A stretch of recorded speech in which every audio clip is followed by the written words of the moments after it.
Hello everyone and welcome to another episode of GDDV 100 Game Theory 1. My name is Kasanas. We're moving along pretty well here. We've covered character this week, and I'd also like to cover the idea of archetypes. So that's what we're going to be moving on to today. We've already gone through and covered the course itself, what is game, design thinking, flow states, immersion, how we affect immersion, narrative, world building, character, and today we are moving on to the idea of Jung's character archetypes. All right, everyone, let's get started.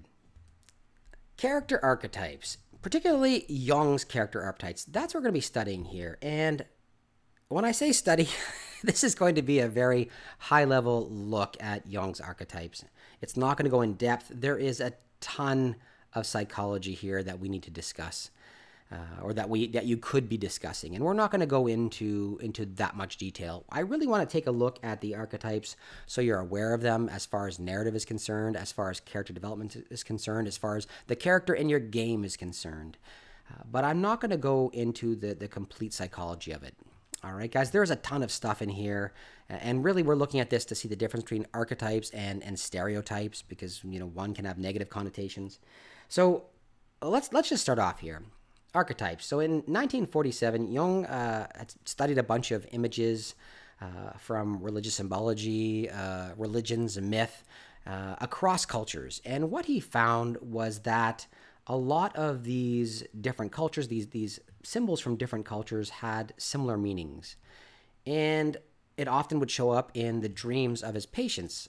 Some of his patients, he'd see the same symbology in the dreams of his patients. As he'd find across cultures. And really what Jung believed was that these symbols are shared across the entirety of the human race, that we're not born as a blank slate. I'm really paraphrasing here, guys.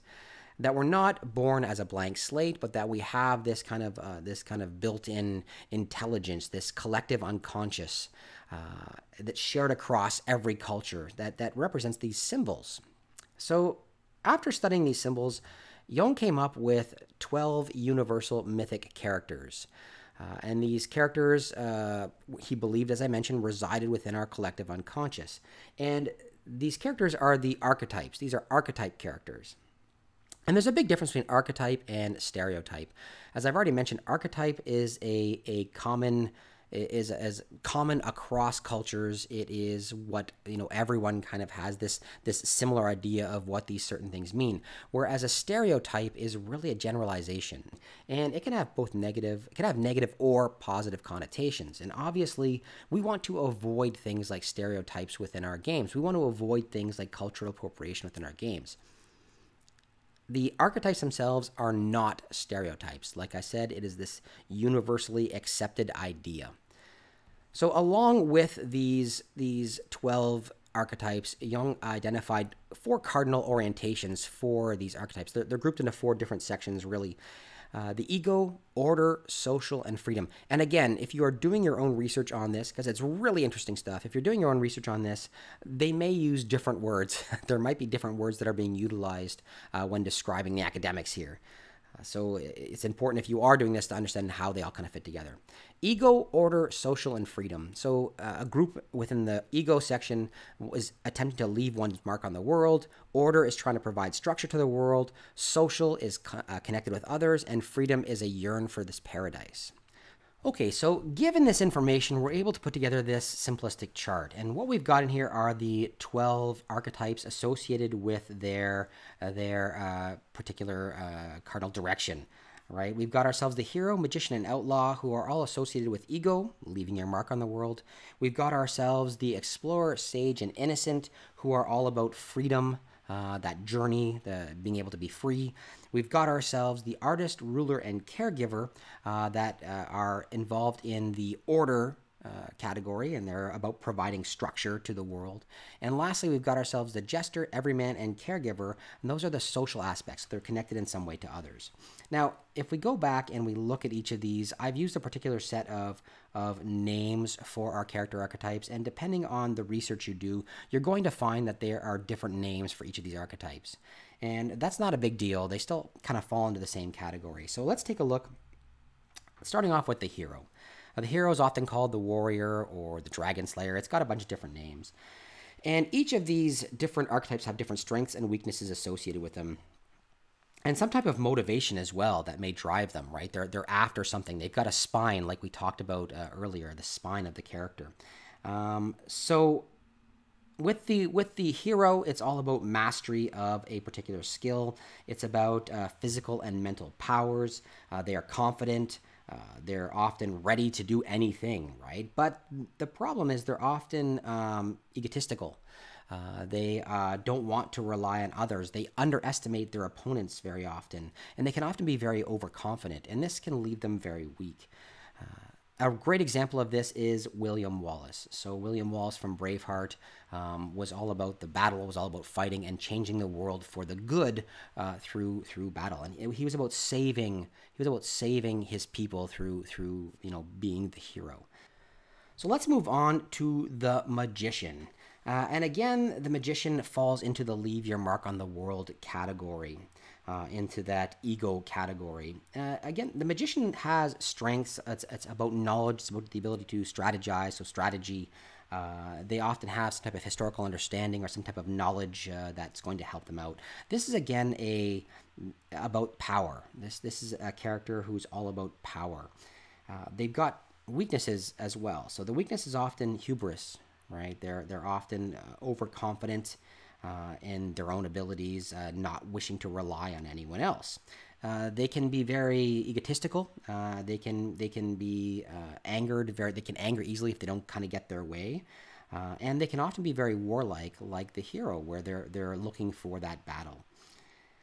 So a great example is Gandalf from the Lord of the Rings. Okay, let's take a look at the Outlaw. So the Outlaw is often called the Rebel or Outlaw, and this particular character, again, we're still in the ego section, leaving your mark on the world. They're all about inspiration. They're about inspiring the masses, being able to get people going. They're kind of outside of society. They work on the outer edges of society, so they're often outside of whatever culture that they're kind of like associated with. They're kind of on the outside of it. They don't give up. That's one of the strengths of the Outlaws. They never kind of give up. They fight until the bitter end. And they're able to get a lot out of a little bit. So they're able to really use the resources very, very well. Oftentimes, the Outlaw is the low person within a structure, within a hierarchical structure. They often have to earn things the hard way, so it's oftentimes more difficult for them, which leads into one of their strengths as well. When they have a little, they can do a lot with it, but they only get a little because they're outside of society. And there's often, with the Outlaw, there's often no way forward. They're often fighting for every little thing that they've got.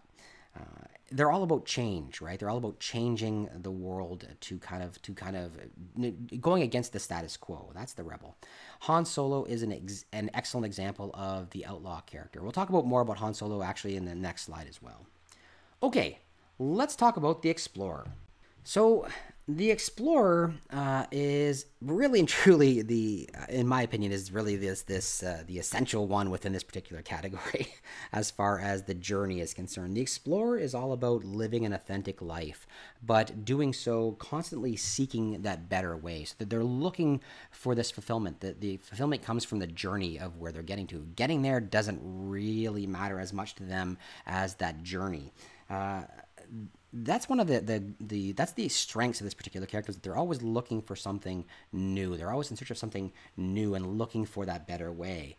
But the weakness is it can often lead to loneliness or isolation, and they're never really satisfied with what they have because they're constantly searching for that something. Now, these are listed as strengths and weaknesses, obviously. Some of you might be thinking like, wow, I would love to be isolated, especially during COVID. Right? But so take it with a grain of salt, right? The Explorer is always searching for something new. A great example would be Captain Kirk or Indiana Jones. That's a great example of the Explorer. They're always in search of that next adventure. Okay, so the Sage, also called the Mentor, their strength is all about knowledge. They have some kind of wisdom. They have this like deep wisdom about the world or some archaic knowledge that they're able to give to others. They often offer a calming presence to the other characters, and they're really good at helping others solving their issues with the knowledge they have. Now, one of their weaknesses is they often have these hidden demons, or they're unable to solve their own problems. So even though they're great at solving others, they can't actually solve their own problems with the wisdom they've attained. It's all about knowledge. This particular character is all about knowledge. A great example of the sage is Obi-Wan Kenobi from Star Wars. Okay, let's talk about the innocent. The innocent is often called the child. It's got a number of different names, just like everything else, a number of different names. And it's the innocent is all about safety. They're very trusting, they're very hopeful, and they're very imaginative. But oftentimes they have a physical weakness, or they lack their own power. They kind of naive to the ways of the world, and they're often easily taken advantage of. Hence, they're called the innocent. A great example of the innocent is Forrest Gump. All right. Also, another great example of the innocent is Luke Skywalker, and we'll talk about Luke Skywalker as the innocent actually in the next slide as well. All right, let's talk about the artist, often called the creator. The creator or the artist is all about innovation. They're very chaotic in nature. Interestingly, they're in the order category, but they're often very chaotic in nature in that they have this creative genius. They have a vision for what they want to do. And sometimes that vision isn't necessarily associated with the current order of things. So they can be chaotic in nature in that they are going against the order of things, but they've got their own vision, their own ideas. Oftentimes, their weakness is that they don't have the actual ability to communicate their vision appropriately. So they are unable to make others understand precisely what they want because of this creative genius that they have. They often work along on their own, kind of above or beyond everyone else. They're kind of on their own area of thinking, and they're often seeking perfection. So they can oftentimes have a difficulty kind of getting to that structure that they want to provide. A great example of the artist is Iron Man, so Tony Stark. Okay, let's talk a little bit about the ruler. Now, the ruler is associated with control, and this one can have some negative features in it too as well. Power, communication, leadership is what this particular character is all about. They're often willing to trample others in order to maintain that control. It's control at all costs. So I have here's an example, Mufasa from The Lion King, but I think another example of the ruler, and this is the negative side of the ruler, would be Joffrey from the Game of Thrones. Okay, let's talk about the caregiver. The caregiver is also known as the mother. The caregiver has a big heart. They put others in front of themselves all the time. They put others before their own needs. They're very generous in nature, and they're often committing selfless acts, oftentimes to the point of martyrdom, which is easily a weakness as well. If you're willing to, I don't know if that's a weakness or not. That's a judgment call, really. The problem with the caregiver is they're easily deceived by others, right? Very similar to the innocent. They're very trusting in nature, and they're willing to go beyond, well above and beyond what they would normally do for themselves. They're willing to do more for others, and that makes them easy to deceive or to be able to be taken advantage of. They have kind of a one-track mind, and that their only goal is to really take care of others. And again, this is within the structure. A great example is Samwell Tarly from the Game of Thrones, right? Samwell was always putting others' needs ahead of his own.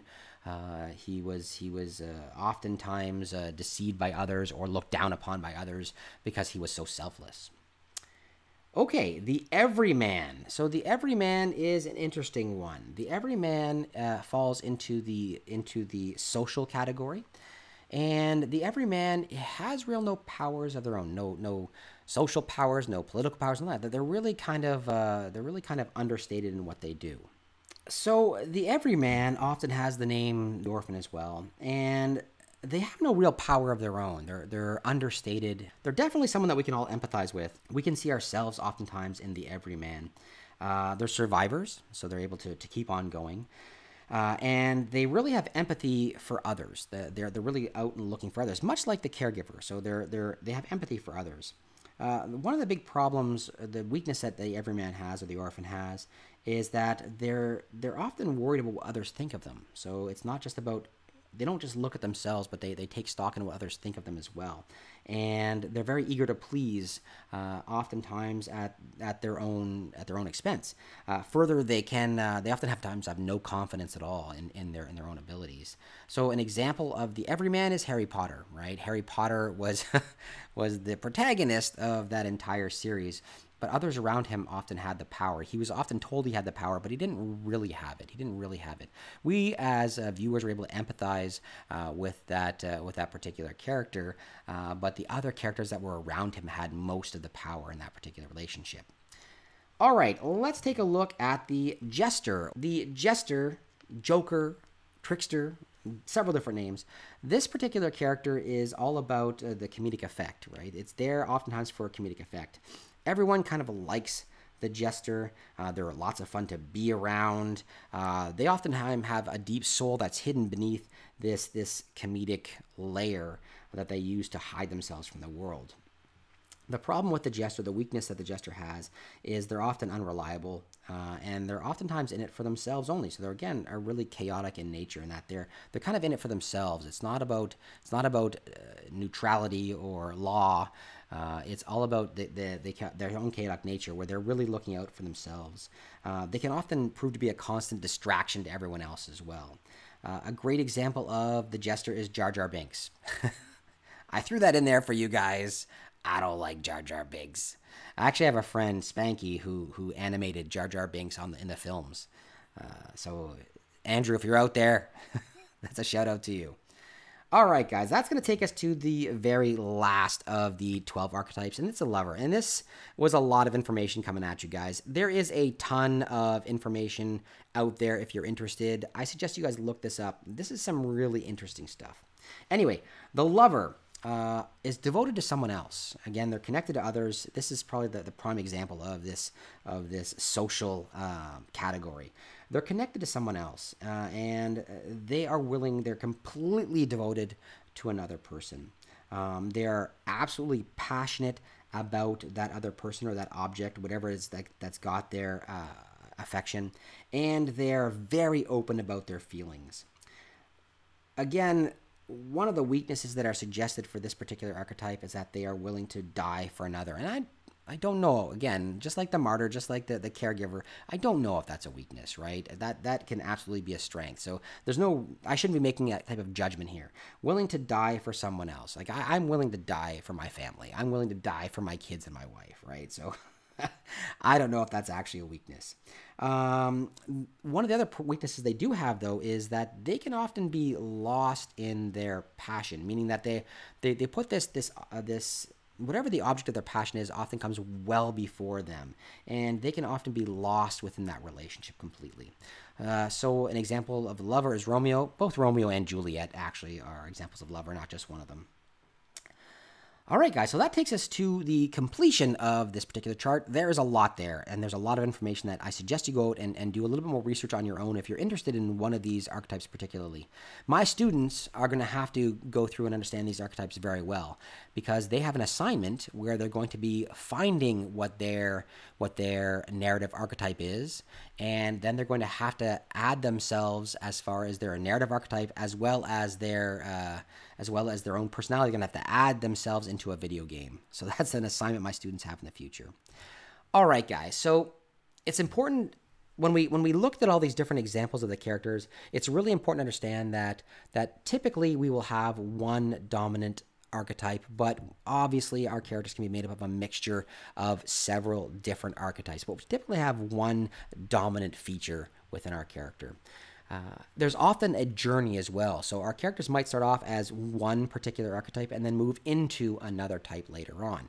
A couple of great examples. If we go back to the idea of Star Wars, Han Solo, as I've already mentioned, started off as the outlaw, but he moved towards the hero, right? At the beginning of the film, Han Solo kills Greedo under the table. He's really working outside of society at this point, and he kind of reluctantly works with the rebels, but at one point he says, I'm out of here, I'm going to save myself, and I don't even care, and he takes off.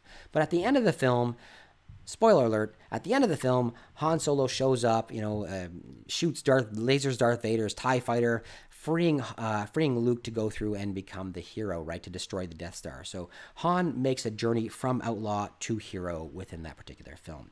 The same thing happens with Luke. Luke starts off as the innocent. He doesn't want any part. We've already talked about this in the hero's journey, right?